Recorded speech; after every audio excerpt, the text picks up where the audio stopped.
बिस्मिल्लाहिर्रहमानिर्रहीम। अस्सलामुअलैकुम। MS18 news के साथ मैं हूं रिया चौधरी। बुलेटिन में शामिल करते हैं आज की अहम खबरें। खबर शामिल करेंगे लाहौर से बाबर नसीम भट्ट की रिपोर्ट के मुताबिक लाहौर के इलाका जोड़े पुल थाना गाजियाबाद और शुमाली छावनी की हदूद इशफाक चौक में एंक्रोचमेंट और तजावजात की भरमार। अरसा 10 सालों से काबिज गुंडा नासर, कब्जा माफिया, गैर कानूनी फ्रूट शॉप्स, रेहड़ी बानों, गैर कानूनी गाड़ियों के स्टैंड और रेत मिट्टी की ट्रालियों ने ट्रैफिक का निजाम दरहम बरहम कर रखा और शहर का हुस्न मानिंद हो रहा है। हर तरफ रेत मिट्टी आंखों को मुतासिर करती है, जिसकी वजह से हादसात रोजाना का मामूल बनते जा रहे हैं। स्कूल कॉलेज के तलबा तालिबात समेत सरकारी मुलाजमीन को ऑफिस टाइम में आने जाने में दिक्कत और परेशानी का सामना।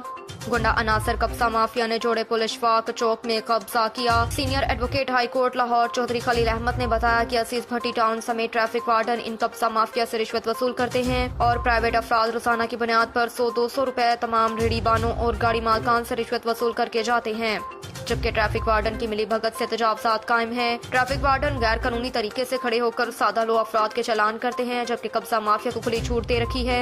जराये से मालूम हुआ है कि रेहड़ी बान थाना गाजियाबाद की मिली भगत से मंशियात फरोशी का मकरू धंधा भी करते हैं। एलए इलाका ने एसपी ट्रैफिक और सीटीओ लाहौर से मुतालबा किया कि जोड़े पुल हरबंसपुरा रोड इशफाक चौक से गैर कानूनी कब्जा माफिया को फौरी हटाया जाए और ट्रैफिक की रवानगी जो कि इन कब्जा माफिया से मुतासिर हो रही है जल्द क्लियर किया जाए।